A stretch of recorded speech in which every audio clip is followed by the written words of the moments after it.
প্রিয় বন্ধুগণ, আপনাদেরকে স্বাগত জানাই। স্ক্রিনে দেখতে পাচ্ছেন, সীতাকুণ্ডে আসাদ নূরের জন্মদিন উপলক্ষে পোস্ট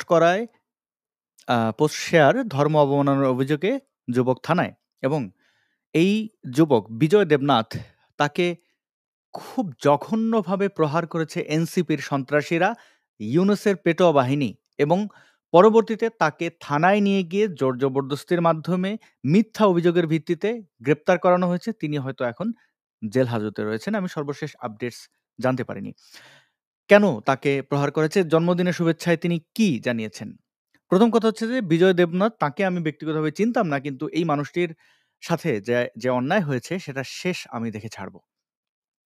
তার সাথে মব হয়েছে, মব সন্ত্রাসীরা গিয়ে তাঁর প্রতিষ্ঠানে আক্রমণ চালিয়েছে। তিনি সীতাকুণ্ডে একটি কম্পিউটারের দোকান, মানে সীতাকুণ্ড বাজারে একটি কম্পিউটারের দোকান পরিচালনা করেন। সম্ভবত প্রিন্ট করা বা আসলে কম্পিউটার ব্যবহার করে তিনি কি করেন, ব্যবসাটা আসলে কিরকম, ইলেকট্রনিক্সের দোকান কিনা আমি জানি না। কিন্তু তার উপরে তার প্রতিষ্ঠানে গিয়ে হামলা চালিয়ে বেধড়ক নির্যাতন তাকে করা হয়েছে এবং যেটা বললাম পরবর্তীতে মিথ্যা মামলা দিয়ে জেলে পাঠানো হয়েছে। তার অপরাধ একটাই, তিনি আমাকে জন্মদিনের শুভেচ্ছা জানিয়েছেন। কেন তিনি আমাকে জন্মদিনের শুভেচ্ছা জানালেন? প্রথম কথা হচ্ছে যে গত ৮ আগস্ট আমার জন্মদিন ছিল। সারা বাংলাদেশ সহ পুরো পৃথিবীর বাংলাভাষী মানুষ, অবাঙালি মানুষের কাছ থেকে আমি জন্মদিনের শুভেচ্ছা পেয়েছি। সেই সংখ্যাটা প্রায় বাংলাভাষী মানুষের সংখ্যাটা প্রায় ১ লক্ষ হবে। এখন আপনারা ভাবছেন ১ লক্ষ মানুষ আমাকে শুভেচ্ছা জানালো? হ্যাঁ, Facebook, YouTube মিলিয়ে আমাকে যারা ফলো করেন সেই সংখ্যাটা প্রায় ১ মিলিয়ন। অর্থাৎ ১০ লাখ। ১০ লাখের মধ্যে ১ লাখ মানুষ আমাকে পছন্দ করতেই পারেন এবং জন্মদিনের শুভেচ্ছা জানানো তো ভিন্ন মতের, ভিন্ন পন্থার লোক হলেও এটা জানানো হয়। তো এই শুভেচ্ছাগুলো আমি কিভাবে গুনলাম ১ লক্ষর বেশি হবে, এটা একটা ধারণা। আমি ব্যক্তিগতভাবে প্রায় ৫,০০০ এর বেশি মানুষের মেসেজের উত্তর দিতে পেরেছি। আরো অনেকের উত্তর দিতে পারিনি। বিশেষ করে Facebook এর পেজগুলোতে আমাকে মেসেজ করার অপশন আমি বন্ধ করেছি। শুধুমাত্র আমি উত্তর দিতে পারি না, মানুষ মেসেজ করে কষ্ট পাবেন এইজন্য। কিন্তু YouTube এর কমেন্ট, Facebook এর কমেন্ট এবং আমার সহ অ্যাক্টিভিস্টরা যেখানে আম আমার ছবি আপলোড করে বা জন্মদিনের শুভেচ্ছা জানিয়েছেন, সেখানে গিয়েও আমি দেখতে পেয়েছি। সেই সংখ্যাটা আমি আপনাদেরকে একটু পরে দেখাবো। এটা একটা আনুমানিক ১ লক্ষের বেশি মানুষ আমাকে শুভেচ্ছা জানিয়েছেন এবং এটি গত বছরের তুলনায় প্রায় ৫ গুণ। তার মানে মানুষ আমাকে ভালোবাসছেন, আমার প্রতি তাঁদের আস্থা তৈরি হয়েছে এবং এই শুভেচ্ছা জানানো মানুষদের মধ্যে প্রায় ৮০ ভাগ মানুষ নাম দেখে মনে হয় তারা মুসলমান অথবা ইসলামিক ব্যাকগ্রাউন্ডের। এখন আপনি ১ লক্ষ মানুষকে অ্যারেস্ট করবেন, পেটাবেন? এইভাবে কি ভালোবাসা থামানো যায়? যায় না। সীতাকুণ্ডের এই বিজয় দেবনাথকে স্থানীয় এনসিপির সন্ত্রাসীরা পিটিয়েছে, কারণ তারা বলছে আসাদ নূরকে তিনি কেন সমর্থন করেন। তিনি এটি ইনস্টাগ্রামে আমাকে মেনশন করে একটি পোস্ট করেছিলেন এবং এই ইনস্টাগ্রামের পোস্টটি আ আবার পোস্ট বললে ভুল হবে, এটি ছিল স্টোরি এবং সেই স্টোরিতে এই ছবিটি ব্যবহার করেছেন। আ কেন এই ছবিটি ব্যবহার করেছেন? এই ছবিটির শানে নুজুল বা এটার আসলে মহত্ত্ব কি, বিশেষত্ব কি? আমি আপনাদেরকে বলছি। তো আমাকে একজন মানুষ পছন্দ করবেন কেন? এটা তো তাঁর ব্যক্তি স্বাধীনতা, তাই না? সেজন্য তো আপনি তাকে মারতে পারেন না। আর হিন্দু ধর্মের মানুষরা, বৌদ্ধ ধর্মের মানুষরা, বাংলাদেশের খ্রিস্টান ধর্মের মানুষরা আমাকে অনেকেই পছন্দ করেন, শ্রদ্ধা করেন। এর কারণ আমি তাঁদের অধিকারের জন্য কথা বলি এবং এই কথা বলাটা আজকের নয়। প্রায় ১ যুগ ধরে আমি এই কথাটা বলি। আমার দিক থেকে স্বার্থ কি? আমি কেন কথা বলি? আমি কথা বলি নিপীড়িত মানুষের পক্ষে। যারা সংখ্যায় কম বলে নির্যাতনের শিকার হন, ধর্মীয় সন্ত্রাসীরা, বাংলাদেশে বিশেষ করে ইসলামপন্থী সন্ত্রাসীদের অবস্থা তো আপনারা জানতে পারেন। তারা কিভাবে সংখ্যায় যারা কম, যারা দুর্বল, তাদের উপরে নির্যাতন চালায় এই ধর্মীয় সন্ত্রাসীরা এবং আমি যেহেতু দুর্বলের কমিউনিটির, অর্থাৎ আমি ধর্মীয় সংখ্যালঘুদের মধ্যে একজন। অর্থাৎ আপনি যদি ওইভাবে বিচার করেন ধর্মের দিক থেকে, তাহলে হিন্দু, বৌদ্ধ, খ্রিস্টানদের চেয়েও বাংলাদেশের নাস্তিকরা বিপদে। নাস্তিকদের আসলে কোনো প্রতিষ্ঠান নেই, কোথাও যাওয়ার জায়গা নেই। হিন্দু ধর্মের মানুষদের হয়তো একটি মন্দির আছে বা বিভিন্ন ধর্মীয় প্রতিষ্ঠান রয়েছে। কিন্তু নাস্তিকরা সবচেয়ে বেশি বিপদে। তো আমি সেই বিপদে থাকা মানুষদের একজন হিসেবে আমি বুঝতে পারি ধর্মীয় সংখ্যালঘু, ভিন্ন মত, ভিন্ন ধর্মের মানুষদের কষ্ট কতটুকু হয়। তারপরে হচ্ছে যে আমি এই বাংলাদেশের যারা আদিবাসী, তাঁদের কাছে কৃতজ্ঞ। পৃথিবীর সকল সভ্য দেশের সভ্য মানুষরা আদিবাসীদের উপরে কৃতজ্ঞ। এবং দেখা যায় এই সভ্যতার নামে প্রায় সকল দেশই আদিবাসীদের উপরে নির্যাতন নিপীড়ন চালিয়েছে এবং সভ্য দেশগুলোতে এখন সেই নির্যাতন নিপীড়নের জন্য নেটিভদের কাছে, ট্রাইবদের কাছে ক্ষমা চান, তাদের বিশেষ মর্যাদা প্রদান করেন। আমাদের বাংলাদেশের বর্বর অসভ্য মানুষরা সেই বিষয়টি বুঝতে পারেন না। তো আদিবাসীরা বাংলাদেশের কারা, কারা? আদিবাসীরা অবশ্যই আমরা পাহাড়ের সমতলে থাকা আদিবাসীদের জানি। কিন্তু এই বাংলাদেশের ভূমিপুত্র, ভূমিকন্যা কিন্তু হিন্দু ধর্মের মানুষরা, বৌদ্ধ ধর্মের মানুষরা। সেহেতু আমি তাঁদেরকে শ্রদ্ধা করি, তাঁদের কাছে কৃতজ্ঞ। এবং এই আদিবাসীদের এই বাংলাদেশ থেকে উৎখাত করা হয়েছে। তাঁরা রিফিউজি হয়ে বিভিন্ন দেশে চলে যেতে বাধ্য হয়েছেন, দেশান্তরিত হয়েছেন এই ইসলামিক সন্ত্রাসীদের কারণে। শুধুমাত্র ধর্মীয় বিশ্বাসের ভিন্নতার কারণে তাদের উপরে নির্যাতন হয়েছে। আমি একজন মানুষ হিসাবে, আমি একজন সচেতন মানুষ নিজেকে মনে করি, তাই আমি আদিবাসীদের সাথে হয়ে যাওয়া নির্যাতন নিপীড়নের প্রতিবাদ করি। এবং এই নির্যাতন নিপীড়নের প্রতিবাদের কারণে কোনো হিন্দু যুবক যদি আমাকে পছন্দ করেন, আমাকে শ্রদ্ধা করেন, তাহলে আপনি তাকে দোষ দিতে পারেন না, বরং তার এই শ্রদ্ধা, ভালোবাসাকে সম্মান করতে শিখুন। তো আরেকটি বিষয় হচ্ছে যে আমি আমার অস্তিত্বের সাথে এই আদিবাসীদের সম্পর্ক খুঁজে পাই, হিন্দুদের সাথে সম্পর্ক খুঁজে পাই। কিভাবে বলবেন? আমার বাবার বাড়ি গোপালগঞ্জের মুকসুদপুর, গোপালগঞ্জ খেয়াল করুন। গোপালগঞ্জের মুকসুদপুর, আমার মায়ের বাড়ি বরিশালের পটুয়াখালীতে। পটুয়াখালী ঠিক বলা যাবে না, বরগুনায়। আ তো এই ভৌগোলিক এই বেড়াজাল থাকে। যাই হোক, পটুয়াখালীর বরগুনার আমতলীতে। এবং আমার মায়ের পূর্বপুরুষ, আমি যতদূরকু জানতে পেরেছি তাদের সাথে কথা বলে, তারা ইরান থেকে এসেছিলেন, পার্সিয়ান। এবং আমার বাবার পূর্বপুরুষ হিন্দু ধর্মাবলম্বী ছিলেন, ধর্মান্তরিত হয়ে মুসলমান হয়েছিলেন।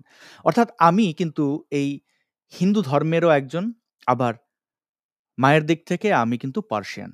আমার চেহারার গড়ন, অনেকেই আমাকে বলেন যে, "আপনার সাথে একটু চুল বড় থাকলে বলেন যীশু খ্রিস্টের সাথে মেলে।"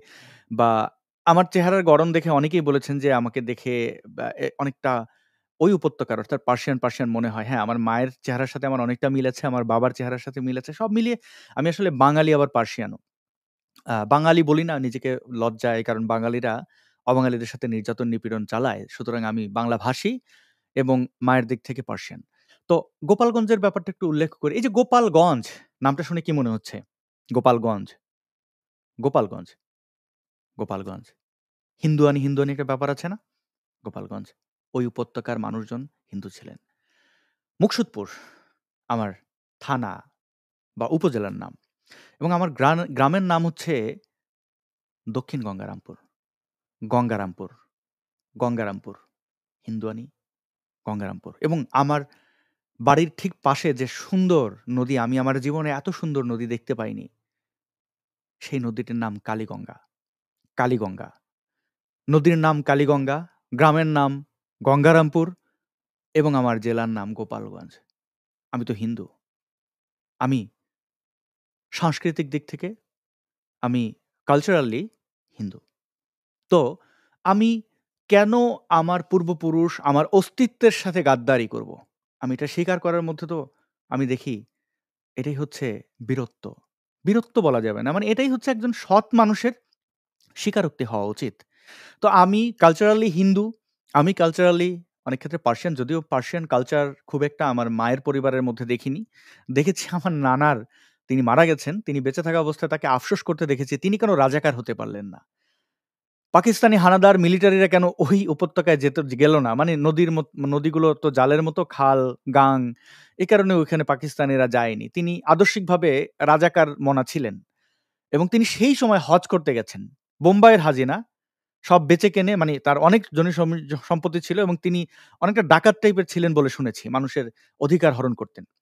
তো এবং খুব উঁচা লম্বা, মানে ওই যে পার্সিয়ান ছিলেন, তো মানে খুব, মানে তার ২ পুরুষ আগের বোধহয় পার্সিয়ান ছিলেন এবং তার বাবাও একটু ডাকাত টাইপের ছিলেন। সত্য স্বীকার করতে কোনো অসুবিধা নেই। আমার মামা, আপন মামা, তিনি জামাত ইসলামের রাজনীতি করেন।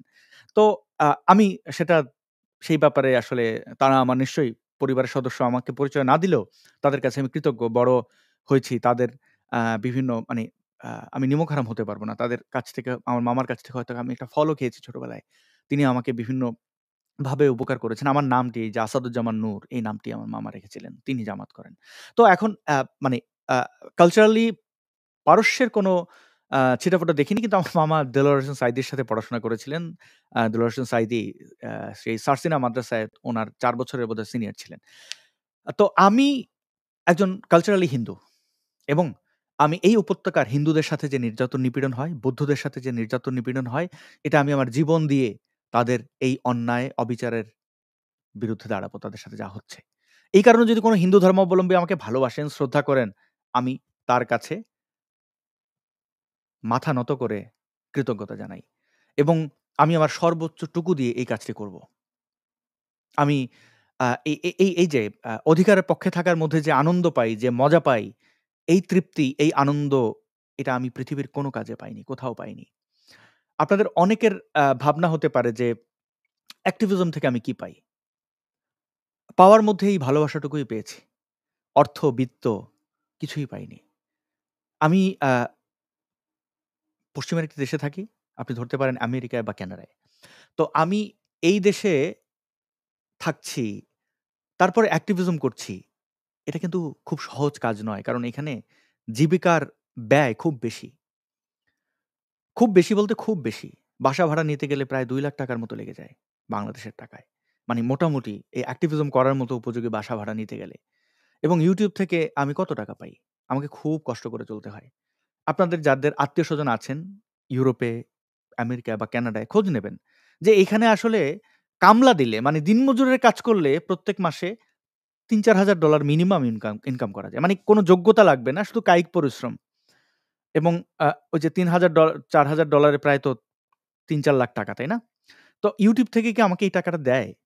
আমি কেন আমার ব্যক্তি জীবনে শ্রম ওইভাবে মানে উপার্জন বাদ দিয়ে অ্যাক্টিভিজম করি? অনেকে ভাবতে পারেন যে আচ্ছা আপনি অ্যাক্টিভিজম করেন, এখানে আপনি অনেক লাভবান হন। না ভাই, আমি বরং ব্যক্তিগত জীবনে এই সময়টা দিলে, আমি যদি এটা উপার্জনের ক্ষেত্রে এই সময়টা দিতাম, আমি অনেক বেশি আর্ন করতে পারতাম। আমাকে এইভাবে মানে এইভাবে সারভাইভ করতে হতো না যতটা কষ্ট করে আমি সারভাইভ করি। হ্যাঁ, চাকচিক্য আপনি দেখতে পান। কারণ আমি চেষ্টা করি যেন সুন্দরভাবে আপনাদের কাছে আমার কথাগুলো তুলে ধরতে পারি। আমি চেষ্টা করি যেন আপনারা এই ভিডিও অ্যাক্টিভিজম এ কোনোভাবে বিরক্ত না হন।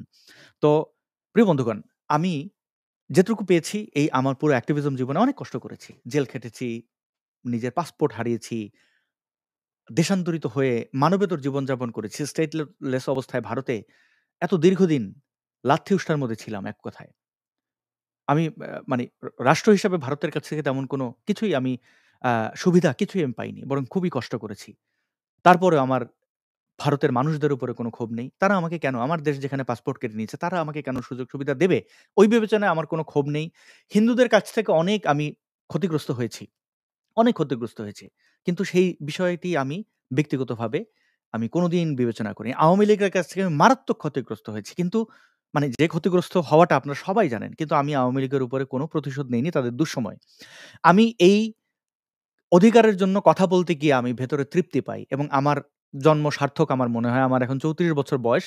আমি আমার জীবনে যতটুকু মানুষের ভালোবাসা পেয়েছি তা আ যদিও ভালোবাসার চেয়ে অনেক গুণ ঘৃণা ইসলামপন্থীদের কাছ থেকে পেয়েছি। ইসলামিস্টরা যারা আ সন্ত্রাসবাদে বিশ্বাস করে, সে সকল ঘৃণার কাছে আমার এই ভালোবাসা আমি আপনাদেরকে ভাষায় বোঝাতে পারব না। আমি সকল মানুষের কাছে কৃতজ্ঞ, যারা আমাকে ভালোবেসেছেন। যারা ঘৃণা করেছেন, তাদের কাছেও কৃতজ্ঞ। আপনি ঘৃণা করে হলেও আমার কথাগুলো হয়তো শুনেছেন। আজকে আপনি ঘৃণা করছেন, কাল আপনি বুঝতে পারবেন। যদি আমি সৎ থাকি, যদি আমি আমার জায়গায় আমি ঠিক থাকি, আপনি বুঝতে পারবেন যে আমার উদ্দেশ্য কি, আমি কি চাই। তো প্রিয় বন্ধুগণ, সেই এত বিস্তারিতভাবে বলার কারণটা হচ্ছে, আমাকে একজন হিন্দু যুবক পছন্দ করেন। কারণ হয়তো তিনি দেখেছেন কখনো আমি তাঁদের অধিকার নিয়ে কথা বলেছি। তাঁদের বলতে এই যে হিন্দু ধর্ম হিসেবে আমি কোন ধর্মকে তো আমি বিশ্বাস করি না। কিন্তু আপনি ধর্ম বিশ্বাস করার কারণে যদি নির্যাতিত হন, সেটা মুসলমান হলেও আমি আপনার জন্য জীবন দিয়ে দিতে পারি। এবং আমি পারি কিনা সেটা যতটুকু আমি প্রমাণ করতে পেরেছি, তার চেয়ে বেশি প্রমাণ করতে পারবো আমি বিশ্বাস করি। আমার নিজের প্রতি আমার বিশ্বাস আছে। তো এই যুবকের সাথে যে অন্যায়টা হয়েছে, আমি বাংলাদেশের যারা সচেতন মানুষ আছেন তাদেরকে অনুরোধ করব তাকে আইনি সহায়তা এবং তার জন্য যতটুকু পারেন আমার পক্ষ থেকে করবেন এবং আমি চেষ্টা করব সারা জীবন তার সাথে যে অন্যায়টা হয়েছে সেটি পূরণ করার। আমি আমার এই কথা রাখবো। কি অন্যায়টা হয়েছে, কতটুকু অন্যায় হয়েছে সেটা যে কত বড় ভয়ংকর সেটা আমি আপনাদেরকে দেখাবো। এখন তিনি আমার একটি ছবি আ দিয়ে Instagram এর স্টোরিতে জন্মদিনের শুভেচ্ছা জানিয়েছেন। তিনি বলেছেন, "শুভ জন্মদিন ভাই আসাদ নূর, যে URL টা দেখছেন এটা আমার Instagram এর। সর্বদা সত্য ও সঠিকটা বলতে পারা নির্ভীক সৈনিক।" তিনি আমাকে এই কথাটি বলেছেন। আমি তার কাছে কৃতজ্ঞ। এবং এই ছবিটি নিয়ে ইসলামপন্থীরা তাদের যে মূর্খামি সেটি দেখিয়েছে। ইসলামপন্থী বলতে এরা এনসিপির সন্ত্রাসী এবং হিজবুত তাহরিরের সদস্য। আমি তাদের এই অবস্থান প্রমাণ করব। দেখেন এই ছবিটি ২০১৭ সালের। বিজয় দেবনাথ হয়তো এই ছবিটি দেখে রাফ অ্যান্ড টাফ হয় না? সিগারেটের ছবিটি দেখে মনে করেছেন যে এটা ভালো লাগছে আমাকে। আমি ব্যক্তিগত জীবনে সিগারেট বা কোনো ধরনের ক্ষতিকর আ নেশাজাত দ্রব্য আমি প্রমোট করি না। এটি ২০১৭ সালে করেছি এবং আমি দেখেছি আমার একজন শুভাকাঙ্ক্ষী আমার বোন নীনা আপা তিনি আমাকে এই ছবিটি লিংক দিয়ে বলেছিলেন, "আচ্ছা তুমি সিগারেট-টিগারেট আপলোড করো কেন?" তো তাকে আমি বলেছিলাম, "আপা এটা ২০১৭ সালে।" অনেকেই এই সিগারেটে থাকা লেখাটি দেখতে পাননি। এই সিগারেটে থাকা লেখাটি আমার নিজের হাতের। আমি নিজে লিখেছি এবং এই লেখাটি হচ্ছে বিসমিল্লাহির রহমানির রাহিম। কেন এই বিসমিল্লাহ? আমি সেটি ক্যাপশনে লিখেছি। ২০১৭ সালের ২৬শে এপ্রিল আমি লিখেছি, ইসলামপন্থীরা দাবি করেন যে বিসমিল্লাহ বলে বিষ খেলে নাকি সেই বিষ পানি হয়ে যায়। অপরদিকে ধূমপান মানেই বিষপান। বিসমিল্লাহ বলে সিগারেট খেলে কি হয় সেটা পরীক্ষা করে দেখা যাক। আমি তো একজন ধর্মে অবিশ্বাসী লোক। এখন যদি বলেন কেউ যে বিসমিল্লাহ বলে এটা খেলে ওইটা হয়, আমি তো নিশ্চয়ই সেটি পরখ করব। আমি তো বিশ্বাস করব না। আমি যাচাই করব এবং ধূমপান, বিষপান বলেছি। এখানে আমি সিগারেট প্রমোট করিনি। আমি ব্যক্তিগত জীবনে খুব চেষ্টা করি অ্যাক্টিভিজম যে জায়গাগুলো থেকে করি অর্থাৎ আমার পেজ থেকে বা YouTube চ্যানেল থেকে আপনারা কোথাও দেখতে পাবেন না যে আমি সিগারেট, আমি মদের ছবি দেই। হ্যাঁ, বিভিন্ন জায়গায় আড্ডায় যদি মদের গ্লাস থাকে, আমি ভন্ডামি করার জন্য সেটা লুকাইও না। আমি মাঝে মাঝে মদ খাই। মাঝে মাঝে সিগারেটও খাই। অকেশনালি এবং আমি মনে করি এগুলো খুব খারাপ জিনিস। আপনারা যারা আমাকে মানে এবং এই ছবিগুলো যদি কোথাও আপলোড করি সেটা কিন্তু আমার ব্যক্তিগত প্রোফাইল আসাদুজ্জামান নূর নামের যে ভেরিফাইড প্রোফাইলটি আছে সেখানে এবং আমার হয়তো Instagram এ আমি আপলোড করি। কিন্তু চেষ্টা করি এগুলো এভয়েড করার। কিন্তু অনেকজনের সাথে একটা সুন্দর মুহূর্ত ছবি তুলেছি। সেখানে মদের গ্লাস আছে। আমি চাইলে ওটা আর্টিফিশিয়াল ইন্টেলিজেন্স এর মাধ্যমে ভিডিও মানে ছবি থেকে ইরেজ করার অপশন থাকে। আমি চাইলে এটা করতে পারি। কিন্তু আমি ব্যক্তি জীবন নিয়ে ভন্ডামিটা করি না। দেখেন আপনারা আমাকে অনেকভাবে খারাপ বলতে পারেন। আপনি পাবেন না আমার নারী কেলেঙ্কারি, পাবেন না অর্থ কেলেঙ্কারি। আমার যদি খুব বিপদ হয় আমি আমার অনেক বন্ধু, ভাই, দাদাদের কাছ থেকে টাকা চেয়ে নেই যে আমি বিপদে আছি। অনেকের কাছ থেকে ধার নিয়েছি যা এখনো দিতে পারিনি। হয়তো কোনো একদিন আমার সেই সামর্থ্য হবে। আমি যখন পড়াশোনা শেষ করে চাকরি-বাকরি করব তখন আমি হয়তো দেব। ফেরত দেব। কিন্তু তাদের কাছে আমি কৃতজ্ঞ। তো এবং আপনি দেখবেন না যে আমি ব্যক্তিগত জীবনে শাকসবজি খেতে পছন্দ করি। ভেজিটেবলস। মাছ-মাংস পছন্দ করি না। কিন্তু কেউ যদি রান্না করেন, কোথাও আমাকে ইনভাইট করেন, আমি আবার তাদেরকে বলি না যে আমি এটা খাই, ওটা খাই। সেখানে যদি মাছ-মাংস থাকেও আমি সেটা খুব একটা এভয়েড ও করি না। আবার চেষ্টা করি ভেজিটেবলস থাকলে সেটা আমার আমার পছন্দ ভেজিটেবলস এবং আমার মানুষ হিসাবে প্রাণী হত্যার সাথে একটা আমার অপরাধবোধ কাজ করে। আমি অপরাধ করতে চাই না। যেমনটা আমি আসলে সিগারেট খাওয়ার সময় আমার খারাপ লাগে। কিন্তু খাই অনেক সময়। মদ খাওয়ার সময় আমার খারাপ লাগে যে এই টাকাটা হয়তো অপচয় হচ্ছে বা অনেক যাই হোক এত বিস্তারিত না বলি। আমি ওই মাছ-মাংসের ছবি দেখবেন না। খাবারের ছবি, বিশেষ কোনো খাবারেরই ছবি আমি আপলোড করি না। এর অনেকগুলো কারণ। আমি খাবারের একটা ছবি আপলোড করলাম হয়তো কোনো একজন ব্যক্তির এই খাবারটা খেতে ইচ্ছা করছে, সে খেতে পারছে না। আমি তো তাকে এই কষ্টটা দিতে পারি না। আর খাবার খাওয়া কোনো যোগ্যতা নয়। জীবিকা নির্বাহের জন্য খাবার খেতে হয়, আমি খাই। আমি অনেক সময় এই যে অ্যাক্টিভিজম করি, আমার সময় ভোরে উঠে আমি ভিডিও রেকর্ড করি, লাইভ করি। তারপরে আমি আমার সময়ে প্রায় ২টো-৩টার সময় ব্রেকফাস্ট করি। বিশ্বাস করতে পারবেন? এখন আমি কিন্তু ক্ষুধার্ত। কারণ এই ভাবতে হয়, তথ্য সংগ্রহ করতে হয়। আমি খাওয়ার সময় পাই না। হয়তো ১ কাপ কফি খাই এবং অনেক সময় লাইভের মধ্যেও কফি খেতে কারণ এর আগে ওই কফি বানিয়ে বসতে আমার শো এর টাইম শুরু হয়ে যায় এবং পরে আমার ক্লাস আমার অনেক ইয়ে আছে। যাই হোক তো আমি এই কফিটাও দেখানোর জন্য খাই না। অ্যাক্টিভিজম এর ক্ষেত্রে কথা বলতে গেলে কফি সাহায্য করে। কিন্তু কফি খাওয়া ভালো না। তো আমি খাবার শো অফ করি না। সেক্ষেত্রে যেখানে খাবারই আমি ইয়ে করি না, সেখানে আমি সিগারেট কেন করব? এটা আসলে এক ধরনের স্যাটায়ার ছিল। তো এই স্যাটায়ারকে এই ইসলামিক সন্ত্রাসীরা এই ব্যক্তিকে এই স্যাটায়ার এর কারণে এই ছবিটি তিনি কেন প্রচার করছেন? তিনি হয়তো সিগারেট খান, আমি জানি না। ঠোঁট দেখে মনেও হয় না। তো সিগারেট খেলে ঠোঁট কালো হয় এবং এটা খুবই জঘন্য একটা বিষয়। অ্যা এবং সেটা পুরুষ হোক, নারী হোক, হ্যাঁ? ঠোঁট কালো হলে খুবই বিরক্ত লাগে। ধরেন আমি যদি দেখি কোন একজন সুন্দরী নারী পান খাচ্ছে বা সিগারেট খাচ্ছে আমার ভাল লাগে না। আমি ক্রাশ খাই না। আ আ যাই হোক, তার হয়তো সিগারেট ভালো লাগে, আমি জানি না। তো তিনি এই ছবিটি কেন প্রচার মানে স্টোরিতে দিয়েছেন এইজন্য তার উপরে মব লেলিয়ে দেওয়া হয়েছে। আমি বলছিলাম জন্মদিনের শুভেচ্ছার কথা। দেখুন, শেখ ফরিদ ভাই ৮ আগস্ট এই ছবিটি দিয়ে আমাকে জন্মদিনের শুভেচ্ছা তিনি বলেছেন, "শুভ জন্মদিন প্রিয় আসাদুজ্জামান নূর।" এই প্রোফাইলটি কিন্তু আ আমার ভেরিফাইড। আপনারা যারা আমাকে মেসেজ করতে চান তারা এখানে করতে পারেন। কারণ ইমেইল করলে অনেক সময় পান না। আমি দুঃখিত। Facebook পেজে আপনি আমাকে মেসেজ করার অপশনটিই পান না। আমি দুঃখিত। এত মানুষের দায়িত্ব আমি নিতে পারি না। আমি হয়তো কোনোদিন যদি আমার ভালো অর্থ সামর্থ্য হয় আমি টিম ম্যানেজমেন্টের জন্য লোক রাখার চেষ্টা করব। মানে যারা আমাকে সাহায্য করবেন, তাদের পারিশ্রমিক যেন দিতে পারি। তো শুধু এই একটা পোস্টে দেখুন প্রায় 2.8K ২৮০০ মানুষ জন্মদিনের শুভেচ্ছা জানিয়ে কমেন্ট করেছেন। এখানে এখানে আপনি দেখবেন ধর্ম, বর্ণ নির্বিশেষে আ এখানে এবং বাংলাদেশের বেশ কিছু পরিচিত মুখ সেলিব্রিটি যাদেরকে বলেন তারা আমাকে কিন্তু জন্মদিনের শুভেচ্ছা জানিয়েছেন। আমার পোস্টে আমি আমি এখনো অনেকের পোস্টে শুধু লাভ রিঅ্যাক্ট দিয়েছি বা লাইক দিয়েছি কিন্তু কমেন্ট করতে পারিনি। তারা ফেসবুকে বা বিভিন্ন সোশ্যাল মিডিয়ায় জন্মদিনের শুভেচ্ছা জানিয়ে কি চান? প্রত্যাশা কি? যে আমি যেন সেটাকে নোটিস করি। আমি নোটিস করেছি। আমার বিভিন্ন লাইভে, ভিডিওতে জন্মদিনের শুভেচ্ছা জানিয়েছেন। আমি এগুলো অনেকগুলোই দেখেছি, যা দেখতে পারিনি আমি মানুষ হিসেবে ক্ষমা চাই। কিন্তু এখানে দেখুন জন্মদিনের শুভেচ্ছা ধর্ম, বর্ণ নির্বিশেষে নামগুলো দেখলে আপনারা বুঝতে পারবেন আমাকে শুভেচ্ছা জানিয়েছেন। আ তো এখন সেখানে কিন্তু হিন্দু, বৌদ্ধ, খ্রিস্টান, মুসলমান সবাই আছেন, নাস্তিক আছেন। তো এই শুভেচ্ছাগুলো লক্ষাধিক মানুষ দিয়েছেন। আপনি সবাইকে অ্যারেস্ট করবেন? এই শুভেচ্ছা কেন জানালেন? হিজবুত তাহরীরের সন্ত্রাসীরা এইখানে মিছিল করেছে দেখুন।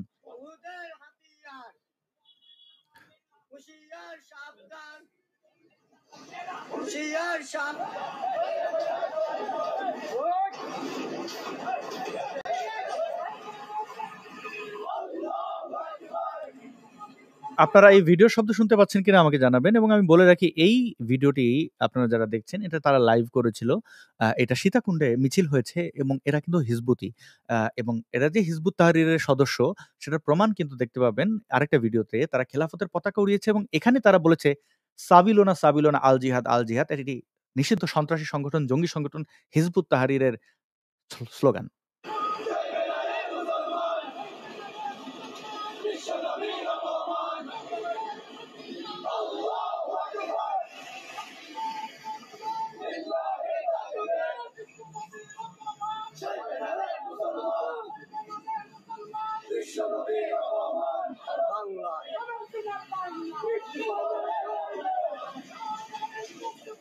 আল্লাহু আকবার,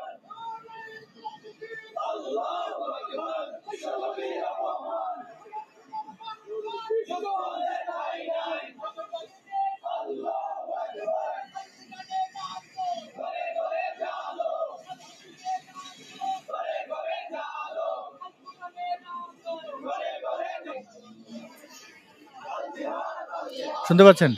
এখানে বলবে সাবিলুনা, সাবিলুনা আল জিহাদ, আল জিহাদ।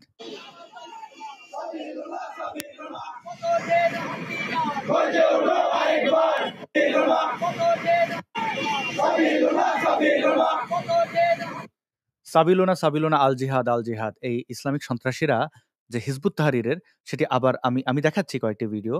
এরা আ কিভাবে বিজয় দেবনাথের উপরে নির্যাতন চালিয়েছে সেটির একটা প্রমাণ এখানে। আরেকটু বলে রাখি, আপনারা ডেসক্রিপশনে একটি টুইটের লিংক পাবেন বা এক্স অ্যাকাউন্ট থেকে আমার এক্স অ্যাকাউন্ট থেকে আমি একটি পোস্ট করেছি। আপনারা এটি রিটুইট করবেন।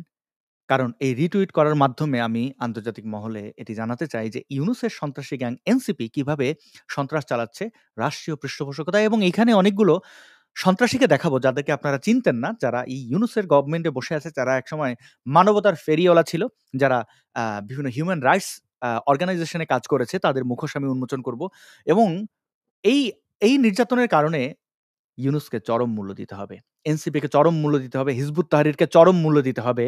আমি কথা দিচ্ছি তাদের এই মূল্য আমি চোকাবই। মানে কিভাবে টেনে এই ইসলামিক সন্ত্রাসবাদ ছাড়াতে হয় আমি খুব ভালো করে জানি। এবং আপনারা খেয়াল করেছেন গত ২০২৪ সালের আগস্ট মাসে এসে এই ইসলামিক সন্ত্রাসীরা আমার উপর চেতেছে। ২০২৩ সালের আগস্ট মাসে এসে এরা আমার উপর চেতেছে। সারা বাংলাদেশে মিছিল করেছে। আমাকে অ্যারেস্ট করতে হবে অথচ আমি বাংলাদেশে থাকি না। ২০২২ সালেও করেছে, ২০২১ সালেও করেছে। আমি রাশিফল বা এই জ্যোতিষী-ফতিষীতে বিশ্বাস করি না। কিন্তু কেন যেন আমার জন্ম আগস্টের ৮ তারিখ, অনেকে বলেন আমি লিও মানে সিংহ আ রাশির। আবার আমার আমার নামটাও আসাদ। আ আ আসাদ আসাদ নূর যেটাকে আপনারা চেনেন, এটার মানেটা কি? এটা জ্যোতির্ময় সিংহ। আসাদুজ্জামান নূর। এই জমানার মানে শ্রেষ্ঠ সিংহ এটাই বলা হয়। আ আ মানে আ যাই হোক। তো আ যেহেতু সিংহ রাশি কি মানে আমি জানি না কেন এই আগস্ট আসলে এরা চেতে। এটার ব্যাখ্যা আমার কাছে নাই। কিন্তু আগস্ট আসলে এরা চেতে এবং এই চেঁচাচেঁতিতে কি হচ্ছে I don't know. চলুন আমি দেখাই। এই যে স্ক্রিনে যাদের দেখতে পাচ্ছেন এরা এনসিবির সন্ত্রাসী। প্রত্যেকটা হচ্ছে এনসিবির সন্ত্রাসী, স্বঘোষিত সন্ত্রাসী এবং তাদের বক্তব্য শুনুন তারা কি বলতে চায়। জানেন যে আসাদুর নামের যে লোকটি আছে সে আমাদের আসাদুর নামের যে নাস্তিক লোকটি আছে সে আমাদের মুসলমানদের আবেগ নিয়ে কিন্তু আমাদের নবীকে নিয়ে এসে খারাপ কথা বলেছিল, আমাদের কোরআন শরীফের পৃষ্ঠা সে ছিঁড়েছিল। আসাদুর যে নাস্তিক, যে ব্লগ বানায় আমাদের ইসলামের বিরুদ্ধে। নবী মোহাম্মদকে নিয়ে কি খারাপ কথা বলেছে আই ডোন্ট নো। আর ইসলামের পৃষ্ঠা মানে কোরআনের পৃষ্ঠা ছিঁড়েছিলাম কেন? গত আগস্ট মাসে এই জুলাই সন্ত্রাসীদের কাছ থেকে শেখ হাসিনার যে পতন এটি ঘটার পরে কি হয়েছে, ডক্টর মোহাম্মদ জাফর ইকবালের বই পড়ানোর ইভেন্ট তৈরি করেছিল। তো ফ্লো অফ দ্য মুভমেন্ট আমি কোরআনের পৃষ্ঠা ছিঁড়েছিলাম এবং বলেছিলাম যদি মোহাম্মদ জাফর ইকবালের বই পড়ানোর যে সন্ত্রাসীর ডাক এটি দেওয়া হয় তাহলে আমি কিন্তু কোরআন পড়াবো। আমি সেই সন্ত্রাসীদের সন্ত্রাসী কর্মকাণ্ড থামিয়ে দিতে পেরেছিলাম এবং I am proud of me, আমি যেটা করতে পেরেছি। আমাদের ইসলামের বিরুদ্ধে যে ইসলাম বিরোধী সে ভিডিও বানায়, সে তার আজ কিন্তু জন্মদিন ছিল, তাকে নিয়ে বিজয় দেবনাথ নামে একটি ছেলে, আমাদের সীতাকুণ্ডের প্রেমতলার হিন্দু একটি ছেলে যে কিনা আসাদ নূরকে নিয়ে প্রমোট করেছে, আজকে স্টোরি দিয়েছে আসাদ নূরকে নিয়ে শুভ জন্মদিন ভাই। আপনার কথাগুলো সবসময় সত্যি এবং আমি হচ্ছে আপনার একজন নির্ভীক সৈনিক, এটি বলে সে আসাদ নূরকে প্রমোট করেছে এবং সাথে সাথে আসাদ নূরের যে ছবিটি স্টোরিতে দিয়েছিল সে ছবিতে আমরা দেখতে পেয়েছি আসাদ নূর আমাদের কালেমার যে নামটা আছে আরবিতে সে নামটা সে সিগারেটের মধ্যে লেগে সে আগুন ধরিয়ে সে বিড়িটা টানছিল। এই সন্ত্রাসীগুলো কত বড় মানে মূর্খ, ইসলাম নিয়ে এদের পড়াশোনা নাই। আরে বেটা মরুর ডাকাতের উম্মত, এটা কি বেটা? এটা কালিমা? বিসমিল্লাটাও জানোস না, এটা কি লেখা? যারা ইসলামে মানে আরবি পড়তে পারেন দেখেন তো এখানে কি লেখা, বা এই ছবিটা আপনি ডাউনলোড করে আপনি গুগল যে লেন্স আছে সেখানে আপলোড করেন, রিভার্স ইমেজে আপলোড করে দেখেন এখানে কি লেখা আছে, ট্রান্সলেটর দিয়ে দেখেন এখানে কি লেখা আছে, এবং জের জবর পেশ পর্যন্ত আছে। বিসমিল্লাহির রহমানির রহিম, হ্যাঁ এইটুকু লেখা নাই, বিসমিল্লাহির রহমানির রহিম, এই যে রহমানির রহিম এই পর্যন্ত লেখা আছে। তো এই যে বিসমিল্লাহির রহমানির রহিম, এই যে মিম এটি স্পষ্ট দেখা যাচ্ছে, লাম দেখা যাচ্ছে, আলিফ দেখা যাচ্ছে। তো এই মূর্খের দল মরুর ডাকাতের উম্মতরা জানেও না যে এটা বিসমিল্লাহ, এটা কালিমা না। কালিমা তারা জিজ্ঞেস করলে সে কিন্তু ভালো করে বলতে পারবে না। চলেন আবার শোনেন ইসলামিক সন্ত্রাসী কি বলে। সে ছবিটা বিজয় দেবনাথ নামের ছেলে সে স্টোরি দিয়েছে জন্মদিন উপলক্ষে, সেই বিরুদ্ধে আমরা আজ সীতাকুণ্ডের মুসলমানেরা বিজয় দেবনাথকে তার নিজ দোকান থেকে আমরা গণধোলাই দিয়ে সীতাকুণ্ড থানায় সোপর্দ করেছি এবং সাথে সাথে সীতাকুণ্ড থানা পুলিশ ইনচার্জ অফিসারকে আমরা অনুরোধ করেছি যাতে এর সর্বোচ্চ শাস্তি দাবি করা হয়। এর সাথে সাথে আমরা আরো বলতে চাই, আমাদের আবেগ নিয়ে আমাদের নবী নিয়ে যে কথা বলবে আমরা তাদেরকে ছাড় দেবো না। সীতাকুণ্ডে আমরা কিন্তু আজও দেখতে পাচ্ছি ইসকনের কিন্তু অনেক পাচার চলেছে। আমরা ইসকনকে সোজাসুজি বলে দিতে চাই, ইসকনের জায়গায় বাংলায় হবে না, ইসকনের জায়গায় সীতাকুণ্ডের মাটিতে হবে না। প্রিয় বন্ধুগণ, দেখলেন এই মব সন্ত্রাসীরা বিজয় দেবনাথকে যে প্রহার করেছে এবং সেটা খুব জঘন্যভাবে, সেটা কিন্তু তারা এখানে গর্বের সাথে বলছে। কোন বাংলাদেশে আপনি আছেন? এরা সবাই এনসিপির সন্ত্রাসী এবং তারা আরেকটি ভিডিওতে এই যে গোপন কথা নামের করেছে, মানে কত বড় অসভ্য বর্বর, আর বলছে ইসকন সন্ত্রাস ঘটিয়েছে কিনা। আমি এই সন্ত্রাসীদের সন্ত্রাস নিয়ে ইমরান বিন বশির ভাইয়ের একটি ভিডিও দেখেছি, খুব দারুণভাবে তিনি বলেছেন। সেখানে তিনি প্রশ্ন করেছেন যে ইসকন সন্ত্রাসী কিনা আমি তো জানি না, আমার সাথে তো ইসকন কোনোদিন সন্ত্রাস কর্মকাণ্ড ঘটায় নাই, কিন্তু ইসলাম যে সন্ত্রাস ছড়ায় সেটা আমি জানি, আমি ভিকটিম। তো আমারও একই প্রশ্ন, আরে ভাই ইসকন আমি পছন্দ করি না, কারণ এরা তাদের অনুসারীদের ব্যক্তিগত জীবনে অনেক ধরনের ঝামেলা পাকায়, এটা করতে পারবে না, ওইটা করতে পারবে না, এই করো সেই করো, কিন্তু তাদেরকে আমি সন্ত্রাসী বলতে পারি না, তাদের আমি কুসংস্কারাচ্ছন্ন বলতে পারি। এবং তাদের লক্ষ্য উদ্দেশ্য কি, কোথায় সন্ত্রাস ছড়িয়েছে এমন কোনো ডেটা আমার কাছে নাই। তো একজন যদি ইসকনের সমর্থক হন সেটা তো অপরাধ নয়, কিন্তু তারা দেখেন এটাকে কিভাবে বলছে। উপস্থিত আছি সীতাকুণ্ড বাজার বিজয় দেবনাথের বিষয়ে কিছু এই সন্ত্রাসী তার নাম বলবে, ওর শাস্তি এই বাংলাদেশেই হবে এবং এখানে যতগুলো ছিল এদের শাস্তি যে কি হবে এবং ইউনুস আন্তর্জাতিকভাবে কি যে ময় আকারটা খাবে এটা এরা বুঝতে পারছে না এখনো। আওয়ামী লীগের আমলে হাসান মাহমুদ একজন মিনিস্টার ছিলেন, ইনফরমেশন মিনিস্টার, পরবর্তীতে তিনি পররাষ্ট্র মিনিস্টার হয়েছিলেন, তাকেই চবর্গীয় করি নাই, আর এরা তো পোলাপান, দুধের গন্ধ মুখ থেকে যায় নাই। ওয়ালাইকুম, আমি নাফিস হাসান ইফতি, সীতাকুণ্ড ছাত্র সমাজের ছাত্র প্রতিনিধি। আমরা গতকাল এক বিজয় দেবনাথ নামের একটি ছেলেকে থানায় দিয়ে এসেছি, যে কিনা আমাদের রাসূল আলাইহিস ইসলামকে নিয়ে যে আসাদনুর নামে একটি ব্যক্তি যে আমাদের রাসূল আলাইহিস ইসলাম নিয়ে কটূক্তি করেছিল, আমাদের কোরআনের পৃষ্ঠা ছিঁড়েছিল গতকাল। তো জন্মদিন ছিল বিজয় দেবনাথ ছেলেটা, তখন তাকে নিয়ে একটা পোস্ট দেয় যে ভাই আপনি সবসময় যা বলেন তা সত্য, আপনি সত্য বলার একজন নির্ভীক সৈনিক, এটি বলে তাই পোস্ট দেয়। সে সত্য বলার একটি নির্ভীক সৈনিক মানে হচ্ছে যে আসাদনুর হচ্ছে একজন ব্লগার। সে সবসময় আমাদের ইসলামের বিরুদ্ধে ব্লগ তৈরি করে, ইসলামের বিরুদ্ধে কথা বলে। সে ইসলামের ছাড়া অন্য কোনো নিয়ে কথা বলে না, সে ইসলামের বিরুদ্ধে কথা বলে। তার ওই কথাগুলোকে সে সত্য বলে প্রমোট করেছে। এবং তার সাথে সাথে আসাদনুর যে ছবিটা সে স্টোরিতে দিয়েছিল, সেই স্টোরিতে আমরা দেখতে পেয়েছি আসাদনুর তখন একটা সিগারেট খাচ্ছিল, সেই সিগারেটের মধ্যে আমাদের কোরআনের আয়াত লেখা ছিল, কোরআনের আয়াত লিখে সেই সিগারেটটা টানছিল। এগুলো যখন আমরা দেখি তখন আমরা সকালবেলা বিজয় দেবনাথকে তার দোকানে খুঁজতে যাই, তখন সে ছিল না। বিকেলে যখন আমরা পাই তখন আমাদের সাথে আরো মুসলিম ভাই সেফুদার মতো বলতে হয় কত বড় মুরুক্ষ চবর্গীয় আর মানে আমার না মানে গালি দেওয়ার জন্য যোগ্যতা লাগে, এদের ওই যোগ্যতাটাও নেই। মানে এদের কি বলবো? একটু আগে বললো এই সন্ত্রাসীটাই, কিন্তু এর নাম ইফতি। এ বলছিল ওইখানে নাকি কালিমা লেখা, এখন বলতেছে কোরআনের আয়াত লেখা। আরে বেটা বিসমিল্লাহ কি! বোনেরা ভাইরা ছিল, তখন তাকে সবাই মিলে একটা গণধোলাই দিয়ে তাকে থানায় দিয়ে আসে। থানায় দিয়ে আসার পর তার নামে ওই আমাদের অফিসার ইনচার্জ স্যার মনে হয় তার নামে একটা শৃঙ্খলা ভঙ্গের একটি মামলা করে আজকে সকালে মনে হয় চালান দেওয়া হয় কেন্দ্রীয় কারাগারে। তো তখন আমরা যখন তাকে গণধোলাই দিই তখন আমরা তার নামে অনেক প্রমাণ পেয়েছি। গণধোলাই দেওয়ার সময় তার মোবাইলটা কিন্তু একটা ছাত্র ভাইয়ের কাছে ছিল। ছাত্র ভাই তো গণধোলাই দিয়েছে। গণধোলাই বুঝতে পারেন? গণধোলাই মানে এটা এই মব সন্ত্রাসীরা এই কাজটি করেছে এবং তাদের এই স্বীকারোক্তি তাদের জন্য কি যে হবে এটা তারা বুঝতে পারছেন। এবং তাদের যারা ওস্তাদ রয়েছে, তাদের যারা মানবতার ফেরিওয়ালারা এই এনসিপির সন্ত্রাস ছড়ানোর জন্য এই কাজটি করছে, তাদের কি হবে সেটি আপনারা দেখতে পাবেন। আমি তাদের অন্যায়ের শাস্তি দেব। কোনো প্রতিশোধ বা কোনো ব্যক্তি আমার ক্ষমতার ব্যবহার আমি করব না। প্রিয় বন্ধুগণ, এই ইউনূসের সন্ত্রাসীরা এখন অনেক বেশি আতঙ্কিত আমাকে নিয়ে। এর কারণ আপনারা ইশতেহারের ভিডিও যারা দেখতে পেয়েছেন, আমার চ্যানেলেও দেখতে পেয়েছেন, আমি এই মব সন্ত্রাসীদের কঠোর সমালোচক।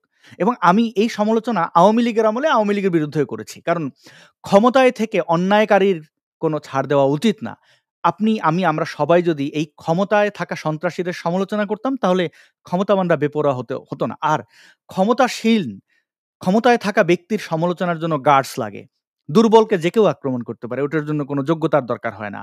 এবং আমি এই ধরনের সন্ত্রাসীদের সমালোচনা করে তাদের অন্যায় অবিচার তুলে ধরতে পেরে আনন্দ পাই, আমি মজা পাই যে আমি এই সমাজের নোংরা আবর্জনা নিয়ে আমি কাজ করছি এবং আমি আমার মাতৃভূমিকে ভালোবাসি। আমি আমার দেশের মানুষের মুক্তির জন্য, মাতৃভূমির মুক্তির জন্য কাজ করি।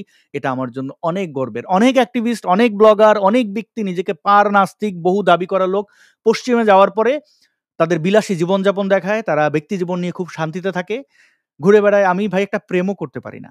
এই সময়টা আমার নাই। আমাকে অনেকে বলে, ভাই আপনার তো ৩৪ বছর হয়ে গেছে, একটা বিয়ে করেন। একটা বিয়ে কথা বলেন ভালোই লাগে, ৪ টা বললে কি যে হইতো। কিন্তু এবং অনেক আমি হেটেরোসেক্সুয়াল মানে স্ট্রেট, তো সেক্ষেত্রে আমার তো নারীদের ভালোই লাগে। সেফুদার মতো আবার কচি, কচি সুন্দরী আমার ভালো লাগে না, আমি নবী নই। তো আমার ভালো লাগে, যুবতীদের ভালো লাগে। কিন্তু এবং আমি যেহেতু পশ্চিমে আছি এখানে মানে হয় না যে ওই আ আ যাই হোক, আমার ভালো লাগে কিন্তু আমি সেই প্রেমের সাহস পাই না। আমি কোনো ক্লাবে যেয়ে একটু নাচানাচি করব, হ্যাঁ? আ হুমায়ূন আহমেদের একটা নাটকে ছিল যে আ আমার জীবনে ২ টাই শখ। সেখানে ফারুক আহমেদ অভিনেতা, তিনি বলছিলেন যে আমি একদিন আরবে যেয়ে আল্লাহর মানে নবীর রওজা মোবারক জিয়ারত করব, আর হচ্ছে আমেরিকা যেয়ে ম্যাম সাহেবদের নাচানাচি দেখব। তো তো ম্যাম সাহেবদের নাচানাচি কাছাকাছি, মানে এগুলো তো এখানে অনেকটা উন্মুক্ত, কিন্তু সেই নাচানাচি দেখার মতো আমি সময় পাই না। এখন বলেন, ব্যক্তিজীবন ধ্বংস হয়ে গেছে। চুল দাড়ি পেকে যাচ্ছে। কিন্তু আমি সেই সময় পাই না কেন? মানে সময় পাই না, আমি কি এটা বাধ্য হয়ে করছি? না, আমি এনজয় করি। আমি এই মাতৃভূমি মুক্তির জন্য কাজ করতে আমি মজা পাই। আমি আনন্দ পাই, আমি উৎসাহ পাই। প্রতিদিন ঘুম থেকে ওঠার পরে আমি আমার বাংলাদেশকে নিয়ে ভাবি। এর চেয়ে আমি তো বলি এটা আমার কাছে খুব আনন্দই। যাই হোক, তো ব্যক্তি জীবনে অনেক শান্তিতে থাকতে পারতাম, আমি থাকি না। কিন্তু এই সন্ত্রাসীরা ভাবছে এত সহজে নিয়ে নিচ্ছে। জেল খাটালো ২ বছর, ৭-৮ বছর আমি নির্বাসিত। একটা আইডেন্টিটি কার্ড। আমি ১ম যখন আমাকে পশ্চিমের যে দেশটি আমাকে পার্মানেন্ট রেসিডেন্সি দিয়েছে, আমি কার্ড টিপে মিস্টার বিন দেখবেন একটা ক্রেডিট কার্ড দেখে এরকম করছিল যে, "I have the card." হ্যাঁ? মানে আমার এটা আছে। আমি মানে আমার মনে হচ্ছিল আমি সবাইকে দেখাই, এই কার্ডটা দেখাই যে, আমি কিন্তু এখন স্টেটলেস নই। আমি কিন্তু এখন আইডিবিহীন নই। এই আইডি সমাজ তৈরি করেছে। এই পাসপোর্ট সমাজ তৈরি করেছে। এই মানচিত্র সমাজ তৈরি করেছে। এটা খুব নির্মম। আমি একজন মানুষ। আমার নাম, আমার পরিচয় আছে। আমার চেহারা দেখে মানুষ আইডেন্টিফাই করতে পারে আমি অমুক। কিন্তু এই পাসপোর্ট, এই কার্ডের জন্য এই ভারতে আমি কি কষ্ট করেছি? ভারতের দ্বারে, দ্বারে ঘুরেছি। মিনিস্ট্রি থেকে শুরু করে প্রেসিডেন্ট সবাইকে আমি চিঠি লিখেছি। আমি একজন সাধারণ মানুষ। আর কিই বা করতে পারি? আমি রাজনৈতিক আশ্রয়টুকুও পাইনি। যখন আমাকে এই সন্ত্রাসীরা ভারতের দালাল বলে, কি সব বলে হিন্দুদের, তখন আমার মজাই লাগে। ওয়েল, আমি যদি দালালি করতাম তাহলে বোধহয় পেতাম। কিন্তু সেটা তো আমার পক্ষে সম্ভব না। আর কোনো ডানপন্থী দলের তেল দেওয়া তো আমার পক্ষে আরো সম্ভব নয়। না বিজেপির, না তৃণমূলের। তো এই সন্ত্রাসীদের কথাবার্তা শুনলেন এবং আ এরা এই যে আহনাফ, শাহরিয়ার একটাও সবকটাকে আমি সবকটার আমলনামা বোঝেন তো? তো তাদের সন্ত্রাস আমি ছুটিয়ে দেব। এবার বলেন আমি বিসমিল্লাহ বলে এই যে স্যাটায়ারটা করেছি, এই স্যাটায়ারটা তো আমি ন্যায্যভাবে করেছি। কারণ দেখেন এই ইসলামিক সন্ত্রাসীরা তারা বলে বিসমিল্লাহ পড়ার ফজিলত। দেখেন এখানে আপনি পাবেন। রাজিম এটি পাঠ করবে কোরআন কারীমের তেলাওয়াতের সময়। এজন্য আমাদেরকে আউযুবিল্লাহ পাঠ করতে বলা হয়েছে, যাতে করে আল্লাহ বলেছেন ইম্মা ইয়ানজা, যখন তোমার উপরে প্রভাব বিস্তার করবে, তোমাকে করতে যায় এই বিসমিল্লাহ। এজন্য প্রতিটি কাজে বিসমিল্লাহ বলার মাধ্যমে শয়তানি থেকে, দুষ্টজনের প্রভাব থেকে। আচ্ছা, ইয়া হয় ওষুধ খেলে কি যেন? ওষুধ খাওয়ার আগে বিসমিল্লাহ। কথা বুঝতে পারছেন? কিন্তু এরকম কোন দোয়া নবী করিম আল্লাহ শাফি, আল্লাহ কাফি, আল্লাহ মাফি বলে না। এটা মাফ ভালো কথা। আল্লাহ কাফি, আল্লাহ মাফি। আল্লাহ শাফির মানে তো আমার দোয়া নবী করিম সাল্লাল্লাহু আলাইহি ওয়াসাল্লাম হাদিস দ্বারা প্রমাণিত হয়েছে বলে আমার জানা নাই যে ওষুধ খাওয়ার সময় এরকম কোন দোয়া। অন্য সব কিছুতে যেরকম বিসমিল্লাহ, এটা শুরুতেও কি বিসমিল্লাহ। ঔষধ সেবার সময় বিসমিল্লাহ পড়লে আচ্ছা, বিসমিল্লাহ পড়লে এটা সবকিছুতে, মানে আমাদের বাঙ্গু মোমেনরা তো ওই যে মাদ্রাসার বলৎকার বাহিনী, এরা তো ছ্যাপ হাতে নিয়া ওই কাজ করার সময় বিসমিল্লাহ বলে। যেন তার এই ধর্ষণে বরকত হয়। এই বাংলাদেশে এত মোমেন, 90% মোমেন তারা ঘুষ খাওয়ার সময় কিন্তু বিসমিল্লাহ বলে। তারা বিসমিল্লাহ বলেই সবকিছু করে। বিসমিল্লাহ বলে হস্তমৈথুনও করে। বিসমিল্লাহ বলে পর্ন দেখতেও যায়। পর্ন দেখে ওখানে কমেন্টও করে কে আজকে নামাজ পড়েছেন। আপনারা এই বিভিন্ন পর্ন সাইটে এই কমেন্টগুলো দেখেছেন, এগুলো নিয়ে অনেক মিমও হয়েছে। তো বিসমিল্লাহ তারা সব জায়গায় বলে, আরে ভাই আমি একটা খারাপ জিনিস খাওয়ার সময় বিসমিল্লাহ বইলা টেস্ট করছি যে এই বিসমিল্লাহর বরকতটা কি। এইবার হচ্ছে এই যে এনসিপির সন্ত্রাসীদেরকে আপনারা দেখলেন, এই যে এই ছেলেটা দেখতে পাচ্ছেন কত বড় জিহাদি। এ কিন্তু এই মব ভায়োলেট করেছে। আচ্ছা, সম্ভবত রিপাবলিক বাংলা ভারতের একটি চ্যানেল, ওরাও বোধহয় এটা ইয়ে করেছে। এই দেখেন এই জিহাদি সন্ত্রাসীরা খেলাফতের পতাকা উড়াচ্ছে।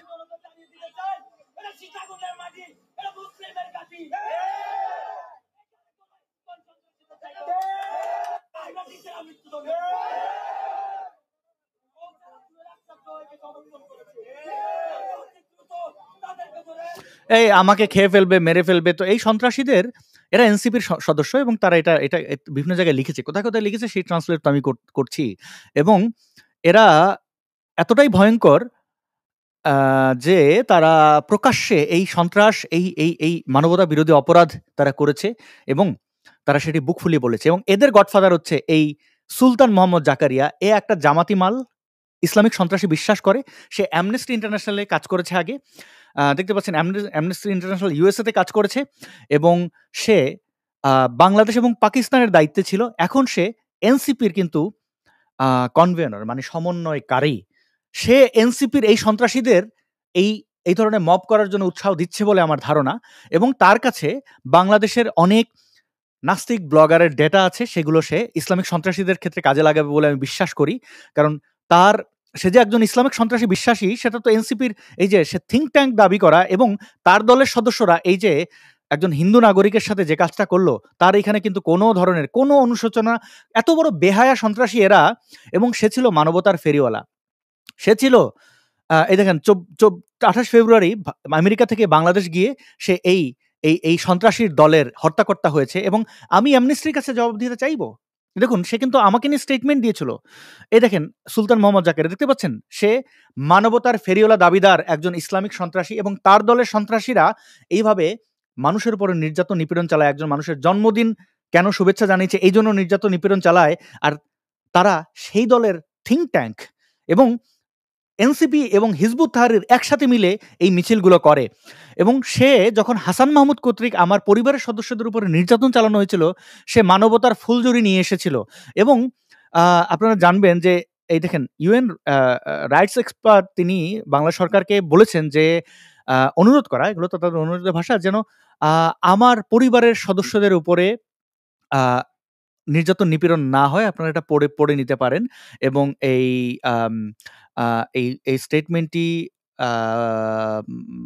মানে প্রেস রিলিজ এসছিল আহমেদ শাহিদের পক্ষ থেকে, স্পেশাল রিপোর্টার ইনি জাতিসংঘের, এবং ওএসসিএইচআর এর সাথে তিনি কাজ করেছেন। ওএসসিএইচআর হচ্ছে জাতিসংঘের হিউম্যান রাইটস উইং। এবং আপনারা দেখবেন আমার ব্যাপারে জাতিসংঘের একটি 12 পৃষ্ঠার স্টেটমেন্ট আছে।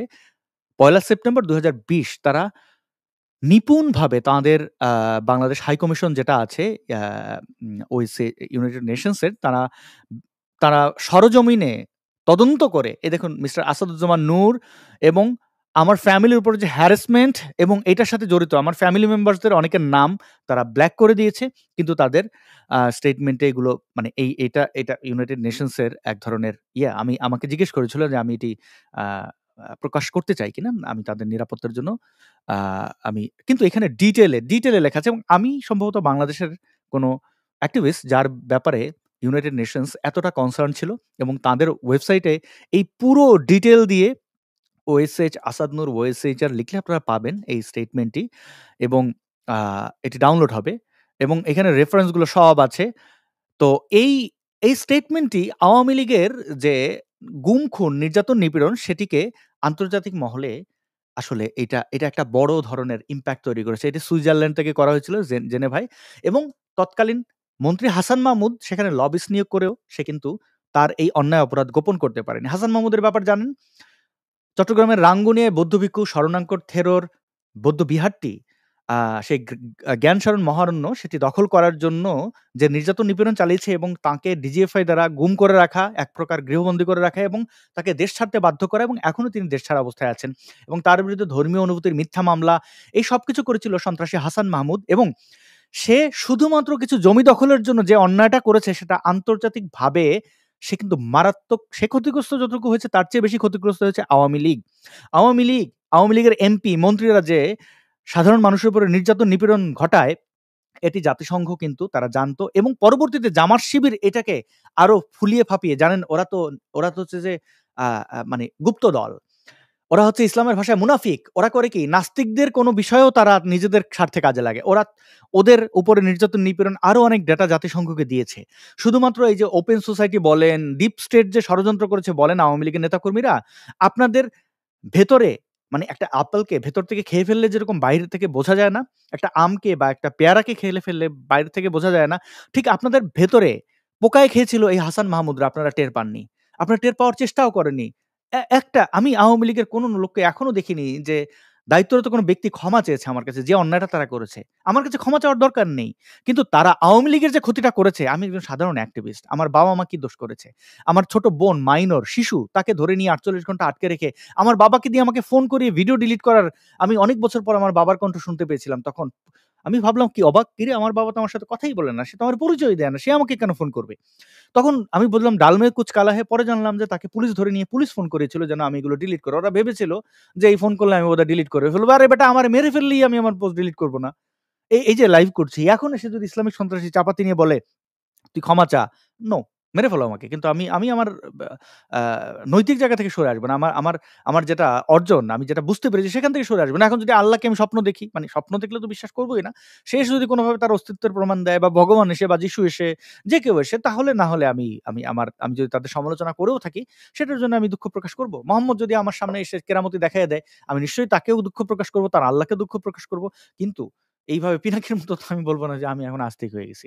নো, ভণ্ডামি আমার দেওয়া হবে না। তো আওয়ামী লীগের এই সন্ত্রাসের কারণে তাদের এই কাজগুলো যখন আন্তর্জাতিকভাবে করেছে, তখন এই ডিপ স্টেট বলেন আর যাই বলেন, আন্তর্জাতিক চক্রান্ত আপনারা আওয়ামী লীগাররা বলেন, যাই বলেন না কেন, এগুলোর তো ভাই ভিত্তি দিয়েছে এই কাজগুলো। কি দরকার ছিল আমার সাথে অন্যায়টা করার? কি দরকার ছিল শরণাঙ্কর থেরোর মতো একজন বৌদ্ধভিক্ষুরা তো নিরীহ হয়। এবং হাসান মাহমুদ কত বড় অকৃতজ্ঞ, ও বড় হয়েছে বৌদ্ধবিহারে থেকে, খেয়েছে পড়েছে বৌদ্ধবিহারে। আমার দেশের এই নেতাগুলো কতটা খারাপ দেখেন। স্টিভ জবস তিনি তার অ্যাপেলের গুরুত্বপূর্ণ ইভেন্টে দাঁড়িয়ে বলেছিলেন যে তিনি কিন্তু হিন্দুদের একটা টেম্পল থেকে খাবার খেয়েছেন দূরে গিয়ে। মানে ইসকনের যে মন্দির ছিল, ইসকনের মন্দির বা গুরুদুয়ারা থেকে খাবার দেওয়া হয়। বৌদ্ধ ভিক্ষুদের বিহার থেকে খাবার দেওয়া হয়। এখানে ধর্ম বর্ণ দেখা হয় না। কি দারুণ কাজ! তো সেটা স্বীকার করে আর হাসান মাহমুদ কত বড় অকৃতজ্ঞ, সে বৌদ্ধ বিহারে থেকে পড়েছে, বড় হয়েছে, সেই বৌদ্ধ বিহার দখলে নিয়ে নেওয়া, সেই বৌদ্ধ ভিক্ষুকে তাড়িয়ে দিয়েছে। আরে বৌদ্ধ ভিক্ষু কোথায় সন্ত্রাস চালায় বাংলাদেশে বলেন? তো এই অকৃতজ্ঞ, এই বেঈমান, এই নিমক হারামরা, এই অন্ন ধ্বংসকারীরা আওয়ামী লীগের সাথে বেঈমানি করবে, তারা তো ঠিক আরামে আছে। কিন্তু হাসান মাহমুদ জানে না, ওর জীবন আমি ধ্বংস করে দিতে পারি। বিপ্লব বড়ুয়া জানে না, বিপ্লব বড়ুয়া ওই আরেক গাদ্দার, ওই কাজ করেছে। ইন্ডিয়ান মিডিয়াকে আমার বিরুদ্ধে লেলিয়ে দেওয়ার চেষ্টা করেছে। ইন্ডিয়ান মাফিয়াদেরকে আমার বিরুদ্ধে লেলিয়ে দিয়ে আমাকে ওখান থেকে গুম করে নিয়ে যাওয়ার চেষ্টা করেছিল। আমি শুধুমাত্র আমার সততার কারণে বেঁচেছিলাম। যারা আমাকে গুম করতে দায়িত্বপ্রাপ্ত হয়েছিলেন, তারা এসে আমাকে বলেছিলেন এবং আপনারা জানবেন মাফিয়ারা কখনো নিরীহ মানুষকে গুম খুন করে না। এবং আমাকে তুলে নিয়ে বাংলাদেশে পাঠিয়ে দেওয়ার অ্যাসাইনমেন্ট কাকে দিয়েছিল জানেন? যারা আওয়ামী লীগ করেন, যারা অনেক কিছু জানেন তারা জানবেন, সেই গৌর গোপাল সাহা।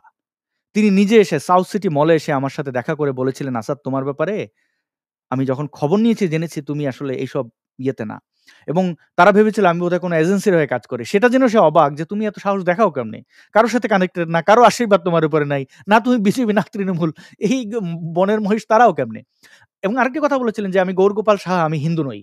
মানে তিনি ধর্মকর্মে ওইভাবে মানে বলছিলেন, তুমি হিন্দুদের অধিকার নিয়ে কথা বলো এইজন্য যে আমি তোমাকে বাঁচালাম এইজন্য না। তোমার সততার জন্য আমি তোমাকে, কারণ আমি অ্যাসাইন্ড হয়েছিলাম। তোমাকে কোনোভাবে বাংলাদেশ পাঠাতে হবে। এবং তারা বাংলাদেশে ভারতে কেউ চলে গেলে কিভাবে পাঠায়, এটা যারা রাজনৈতিকভাবে আপনারা একটু বিজ্ঞ তারা জানেন। এবং এটাও জানেন যে বাংলাদেশ থেকে যত হরিদাস পালরা ভারতে পালিয়ে যায় বা যায় আশ্রয়ের জন্য, এই গৌরগোপাল সাহারাই, গৌরগোপাল সাহা একটা নাম, এবং এই গৌরগোপাল সাহারা এখনো আছেন। এই যে বাংলাদেশে এত নেতাকর্মীরা আওয়ামী লীগের গেলেন ভারতে, তারা কাদের শেল্টারে আছেন? কারা তাদেরকে থিংক ট্যাঙ্ক, বা এই যে বিএনপির এই যে কি নাম? সালাউদ্দিন, আ তো তিনি কোথায় ছিলেন আমি কি জানতাম না? তিনি কাদের মাধ্যমে ছিলেন? এই গৌরগোপাল সাহারাই রাখেন। এটা হচ্ছে পলিটিক্যাল শেল্টার দেওয়া। তো এবং ভারতের একটি খুব স্বনামধন্য পত্রিকা আ দ্য টেলিগ্রাফ, সেই টেলিগ্রাফের একজন খুব গুরুত্বপূর্ণ এডিটর, তাকে এই বিপ্লব বড়ুয়া অ্যাসাইন করেছিল। বিপ্লব বড়ুয়া অ্যাসাইন করেছে আমার বিরুদ্ধে প্রোপাগান্ডা নিউজ করতে। সে নিউজ লিখে ফেলেছিল। খবর নিতে গিয়ে দেখে যে আমি তো ওগুলো এটা না। তিনি প্রেস ক্লাবে বসে আমার সামনে বিপ্লবকে ফোন করেছিল। বিপ্লব আমার নামটা শুনে ফোনটা কেটে দিয়েছিল। "কিরে বিপ্লব, আমেরিকায়? তোরে রিপোর্ট করা আমার জন্য কোনো ব্যাপারই না।" কিন্তু আমি আমি মানুষের দুঃসময়ে প্রতিশোধ নেই না। এবং আমি ব্যক্তিগত ক্ষতিগ্রস্ত হওয়াটাকে প্রতিশোধ হিসেবে নেই না। তো তোমরা যে অন্যায়গুলো করেছো, সেই অন্যায়, মানে সেই অন্যায়গুলোর জন্য তোমাদের যে কতটুকু ভুগতে হবে তোমরা জানো না। তোমরা যদি মরে যাও, তোমাদের পরিবারের সদস্যরা তোমাদের জন্য দুঃখ প্রকাশ করবে। এটা মনে রেখো। আমি যদি বেঁচে থাকি আর আমি যদি মরেও যাই, এই শাস্তি তোমরা পাবে। তো যেটা বলছিলাম, তারা এই অন্যায় করেছে। ভারতের হাই কমিশন আমার বিরুদ্ধে স্টেটমেন্ট দিয়েছে আমি নাকি আইএসআই এর লোক। পাকিস্তানের কি গোয়েন্দা সংস্থার আমি নাকি লোক। সারা জীবন মুক্তিযুদ্ধের জন্য কাজ করেছি। রক্তে মিশে আছে মুক্তিযুদ্ধ। এই রাজাকারদের ফাঁসির জন্য রাস্তায় নেমে নিজের জীবন বিপন্ন করে এই চিটাগং গণজাগরণ মঞ্চে সম্মুখে ছিলাম। চট্টগ্রাম কলেজ, হাজী মোহাম্মদ মহসিন কলেজের সামনে মিছিল নিয়ে গেছি আমরা। কোথায় থেকে? চেরাগীর মোড় থেকে। যারা চিটাগং এর লোকজন আছেন জানবেন যে ওই এলাকা কিন্তু শিবির অধ্যুষিত। গুটি কয়েকজন লোক, ৭-৮ জন লোক মিছিল নিয়ে গেছি। হাতে ছিল পতাকা শুধুমাত্র। মেরে ফেলতে পারতো, পরোয়া করি নাই। মুক্তিযোদ্ধাদের জন্য কি করি, কতটুকু তাদের লালন করি সেটা আপনারা জানেন। সে আমাকে বাংলাদেশ হাই কমিশন কলকাতা আমাকে বলেছিল আমি আইএসআই এর লোক, আমি পাকিস্তানের লোক। স্বরাষ্ট্রমন্ত্রী আসাদুজ্জামান খান কামাল, সে সুবীর ভৌমিকের মতো একজন সাংবাদিককে আমার ব্যাপারে স্টেটমেন্ট দিয়েছিল। আপনারা দেখেন, আমি দেখাই।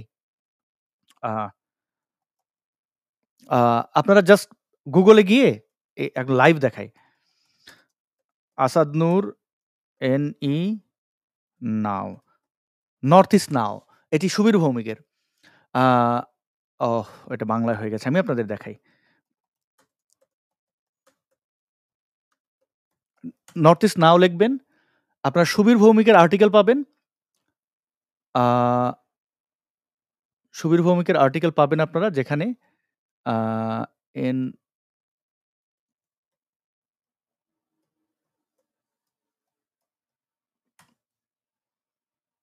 সুবীর ভৌমিকের আর্টিকেল পাবেন।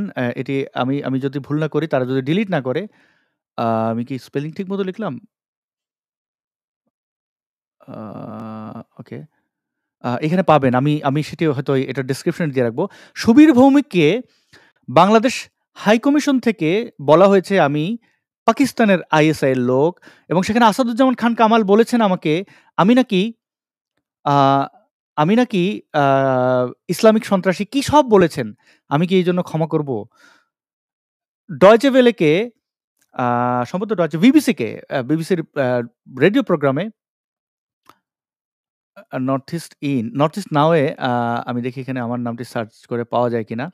তো সেখানে স্টেটমেন্ট দিয়েছিল এই আ বামপন্থী সেই নেতা, আ সাবেক তিনি তথ্যমন্ত্রী ছিলেন। আমার এই মুহূর্তে নামটি মনে পড়ছে না। হাসানুল হক ইনু। তো হাসানুল হক ইনু বলেছিলেন যে, "আমার পরিবারের সদস্যদের ধরে নিয়ে গেছে, এমন যদি হয় আমি যেন যেয়ে মামলা করি।" মানে কত বড় প্রহসন! আ এই দেখেন, এই সুবীর ভৌমিক লিখেছিলেন। আপনারা এগুলো পড়ে নেবেন। এই দেখেন, "আমি কখনো মিথ্যা কথা বলি না, আর যাই করি। মিথ্যা কথা বলি না। নিজের ঢোক পেটানোর জন্য কখনো মায়া মানে দেখি না, ভিকটিম সাজাই না।" দেখেন, আমার ইন্ডিয়ায় অবস্থানে ঢাকা আপসেট। এখানে দেখেন আমাকে এখানে সুখরঞ্জন দাশগুপ্ত এই যে মিডনাইট ম্যাসাকার লিখেছিল, সে পর্যন্ত আমাকে নিয়ে উল্টাপাল্টা মানে এগুলো যে অর্কেস্ট্রেটেড, এগুলো যে ফেব্রিকেটেড, এবং এটার ক্ষেত্রে যে সা এই বিপ্লব বড়ুয়া দায়ী ছিল, বিপ্লব বড়ুয়াকে যদি কেউ চেনেন আমার এই লাইভটি দিয়ে বলবেন যে তার কলিজার রং, কিডনির রং আমি জানি, এবং আমি আমার সাথে যে অন্যায় করেছো বিপ্লব, ছিঁড়ে বের করে ফেলবো তুমি আমার সাথে যে অন্যায়টা করেছো। আমি এই মানে তোমরা তো তখন ক্ষমতায় ছিলে। তখনই এই আসাদুজ্জামান নূর পর্যন্ত এইখানে আমাকে উদ্দেশ্য করে বলেছে আমি ইয়েতে, আমি নাকি আ আ আইএসআই এর লোক। আওয়ামী লীগ আমার জন্য, আমি কেন বাংলাদেশে ভারতে আছি এজন্য আপসেট। এটা আপনারা নর্থ ইস্ট নাওতে পাবেন। সুবীর ভৌমিক এই আর্টিকেল কেন লিখেছিলেন? কে অ্যাসাইন করেছিল? ডিজিএফআই আমার পাসপোর্ট কেড়ে নিয়েছিল। মিলিটারিদের তো আমি গাদ্দার চিনেছি এই আওয়ামী লীগের কারণে। বঙ্গবন্ধুর ছবি এঁকেছিলাম বলে আমাকে আওয়ামী লীগের বদনাম হবে বলে যখন জেলে নিয়েছিল, আমি তো আওয়ামী লীগকে সেদিন চিনেছি। এখন অনেকে ভাবেন আমি আওয়ামী লীগের পক্ষে কথা বলি, আমি আওয়ামী লীগের কোনো মাইকালাল আওয়ামী লীগ তো দূরের কথা। কোনো হিন্দু, বৌদ্ধ, খ্রিস্টান কেউ বলতে পারবে যে আমাকে ২ পয়সা দিয়ে বলেছিল এটা বলো। আর আমি সেই ২ পয়সা খেয়ে বলেছি এবং আওয়ামী লীগের মতো একটা অসভ্য দলের কাছ থেকে তো কোনো ধরনের সাহায্য সহযোগিতা দূরের কথা। আমি টরন্টোতে আমাকে আওয়ামী লীগের অফিসে ডেকেছিলেন। আমি সেখানে গিয়ে পারতপক্ষে সমালোচনা করেছি। বঙ্গবন্ধুর প্রতি কৃতজ্ঞ, আমি এটা আপনারা জানেন। কিন্তু আওয়ামী লীগ আবার ক্ষমতায় আসলেও এরা এই সন্ত্রাস চালাবে আমি জানি। কিন্তু মুক্তিযুদ্ধের স্বার্থে, দেশের স্বার্থে অনেক কথা আওয়ামী লীগের পক্ষে যায়। কিন্তু তাই বলে আমি যে আওয়ামী লীগকে চিনি না তা কিন্তু না। এই যে আজকের এনসিপি সন্ত্রাসীরা লাফাচ্ছে, "তোরা বেটা জানোস কি?" হ্যাঁ, তো তোরা তো কয়দিন পরে কানবি। এরকম কানবি। এরকম কানবি। সাইদি রাজাকারের ছবি দেখে কানবি। আরো অনেকভাবে কানতে হবে। এরকম করে কাঁদবি, চোখ দিয়ে ঝরঝর করে অনেক জায়গা দিয়ে পানি পড়বে। তো সর্বশেষ আমি এতটুকুই বলি, দেখেন, আ আচ্ছা আমি তো এটা স্ক্রিনটাই সরিয়ে ফেললাম। কি দেখাচ্ছি? আম ওয়েল আ এই এই এই এই যে এরা কাঁদছে, এরকম করে কাঁদতে হবে আওয়ামী লীগকে। এবং এই ইস এই এই এই এই এই এই যে কি এনসিপি সন্ত্রাসীদেরকেও কাঁদতে হবে। সুলতান মাহমুদ জাকারিয়া, তুমি এনসিপি সন্ত্রাসীদের থিংক ট্যাঙ্ক হয়েছে, তাই না? ইসলামিক সন্ত্রাসবাদ চালাচ্ছ। হ্যাঁ, এত সহজে পার পেয়ে যাবে। নো। আমি এই আমার এ আমার আমার জন্মদিনকে কেন্দ্র করে এই যে ব্যক্তি অর্থাৎ বিজয় দেবনাথের সাথে যে অন্যায় হচ্ছে, আমি সকল মানবাধিকার সংস্থাকে আমি লিখেছি, আরো লিখব। আমি জাতিসংঘের OSCHR কে লিখব। ইউনুস গ্যাং এর যে অন্যায়, নির্যাতন, নিপীড়ন এগুলো আমি প্রকাশ করব। চিন্তা করেন একজন মানুষ জন্মদিনের শুভেচ্ছা জানানোয় তাকে বেধড়ক পিটিয়ে পুলিশে দিয়েছে। এর চেয়ে মানবাধিকার লঙ্ঘন আর কি হতে পারে? আপনাদের পরিচিত যারা সাংবাদিক আছেন, মানবাধিকার কর্মী আছেন, তাদেরকে জানাবেন এই বিষয়টি নিয়ে যেন তারা প্রতিবাদ করেন। এবং আপনারা যারা পশ্চিমে আছেন তারা আপনাদের আ আপনার এলাকার পলিটিশিয়ানদেরকে জানাবেন। আমি আরেকটু সহজ করে দিচ্ছি আপনাদেরকে। এখানে টুইটারে একটি ভিডিও আছে। আমি টুইটারের এই পোস্টের লিংক দিয়ে দিচ্ছি। এই ভিডিওতে পুরো ট্রান্সলেট করা আছে, যেখানে তারা যে এই অন্যায় করেছে, তারা যে মব ভায়োলেন্স করেছে, এবং আমার জন্মদিনের শুভেচ্ছা জানানোতে যে তারা এই ব্যক্তিকে প্রহার করেছে, থানায় দিয়েছে, এবং কি পোস্ট ছিল পুরোটা এখানে কিন্তু ট্রান্সলেট করা আছে। আপনারা চাইলে এই ভিডিওটি ডাউনলোড করে নিতে পারেন। এই ভিডিওটি আমার ফেসবুক পেজেও আছে। আপনারা ফেসবুক থেকে আমার আসাদ নূর নামের যে পেজটি আছে সেখানে আছে। সেখান থেকে আপনারা এই ভিডিওটি ডাউনলোড করে আপনারা আপনাদের মতো করে পাঠাতে পারেন। অথবা আমার এই টুইটটিকে আপনারা রিটুইট করতে পারেন। আমি এখানেও লিংক দিয়ে রাখছি এবং YouTube এর ডেসক্রিপশনে আপনারা পেয়ে যাবেন। এতে কি হবে? আ এটা অ্যাওয়ারনেস তৈরি হবে। আন্তর্জাতিকভাবে এই যে নির্যাতন, নিপীড়ন বাংলাদেশে ধর্মীয় সংখ্যালঘুদের উপর হয় সেটা মানুষ সোচ্চার হবে এবং জন্মদিনের শুভেচ্ছা জানানোতে এরকম একটা ভায়োলেন্স ঘটানোটা এটা কিন্তু খুব বড় একটা ক্রাইম। খুব বড় একটা ক্রাইম। এটাকে জাস্টিফিকেশন এর কোনো সুযোগ ইউনূস সরকার পাবে না। আপনি যে মত বা দলের হয়ে থাকেন না কেন, আপনার মধ্যে যদি মনুষ্যত্ব থাকে তাহলে এই বিষয়ে আপনি সোচ্চার হন। আপনি এই ভিডিওটি ডাউনলোড করে আপনি কাউকে ইমেইল করতে পারেন। আপনি আমার এই আ এ এই এই টুইটটিকে আপনি লিংক হিসেবে রেফারেন্স হিসেবে ব্যবহার করে আপনি আ কাউকে পাঠাতে পারেন সোচ্চার করার জন্য এবং আপনার টুইটার অ্যাকাউন্ট থাকলে আপনি রিটুইট করতে পারেন। এই টুইটটিকে কপি পেস্ট করতে পারেন। আপনি এটার বিষয়ে আরো ভালো ইংরেজিতে লিখতে পারলে, আমি তো ইংরেজিতে একদমই ভালো না, শিখছি। তো আপনি সেই এটি আপনার মতো করে লিখে আপনার অবদানটুকু রাখতে পারেন। আপনি হিন্দু হন, বৌদ্ধ হন, যেই হন না কেন, এমনকি আপনি মুসলিম হলেও, আপনি বিএনপি হন, আওয়ামী লীগ হন, এটা কিন্তু আপনার অস্তিত্বের যে সংকট সেটার জন্য একটা বড় উদাহরণ। এখন যদি আপনি প্রতিবাদ না করেন তাহলে হয়তো একটা সময় শেষ হয়ে যাবে। তখন আর আম মানে আপনিও এই ভায়োলেন্স এর শিকার হবেন। অনেক ধন্যবাদ এই লাইভটি শেষ পর্যন্ত দেখার জন্য। যারা দেখছেন তাদের কাছে অনুরোধ যে আপনারা সম্ভব হলে এই লাইভটি শেয়ার করবেন এবং যারা আমাকে এখানে দেখলাম যে কয়েক হাজার মানুষ আমাকে জন্মদিনের শুভেচ্ছা জানিয়েছেন। YouTube এর লাইভ শেষ হয়ে গেলে পরে এই কমেন্টগুলো আর থাকে না। তো সেখানে হয়তো এই কমেন্টগুলো আমি যদি একটু দেখাই, আ আমি একটু কমেন্টটা দেখাই এইজন্য যে লাইভ শেষ হয়ে গেলে তো এই কমেন্টগুলো থাকবে না। কিন্তু যারা কমেন্ট করেছেন তাদের তো আ আ তাদের এই স্বীকৃতিটা, মানে আমি স্বীকৃতি বলব না ঠিক। আ আ আ আ আচ্ছা, এটা পেছনের কমেন্ট তো দেখানো যায় না। কিন্তু কি করে দেখাই? আহ আচ্ছা। আ এখানে অনেকে জন্মদিনের শুভেচ্ছা জানিয়েছেন। এটি আর এই মানে পাস্ট কমেন্ট দেখানো যাচ্ছে না। আমি দেখি এটাকে অন্য কোনোভাবে কমেন্ট দেখানো যায় কিনা। একটু আমাকে সময় দেবেন। আমি আমার স্ক্রিনটিকেই শেয়ার করি। তাহলে পরে, যদিও এটা মিরর হয়ে যেতে পারে, I don't know. আ আমি চেষ্টা করি আমার ক্যামেরাটা বন্ধ করতে, তাহলে আর মিরর হবে না হয়তো। আ ওকে। এটা কি করে দেখাবো? এই কর্নারে দেখতে পাচ্ছেন জন্মদিনের শুভেচ্ছা আ প্রচুর মানুষ জানিয়েছেন। এইখানে জন্মদিন মানে শুভ জন্মদিন, শুভ জন্মদিন। এইখানে তো কয়েক হাজার মানুষ জানিয়ে ফেলেছেন এবং এই লাইভটি শেষ হলেও আমি জানি আরো অনেকেই জানাবেন।